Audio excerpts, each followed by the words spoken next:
luck नगिनिया हो रामा चैत महीना के मुड़ जायत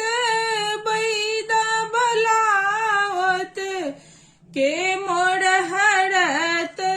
दरदिया हो रामा के मोड़ जायत पलंगा ओछावत के मोड़ पिया के बजावत हो रामा चैत महीन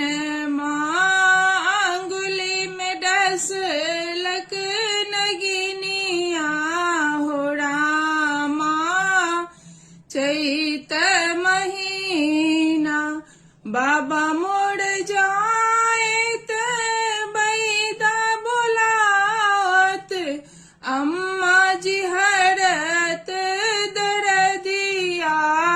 हो रामा ननदी मोड़ जायत पलंगा ओछावत देवर पिया के बजावत हो रामा चैत महीना अंगुली में दसलक नगिनिया हो रामा चैत महीना दे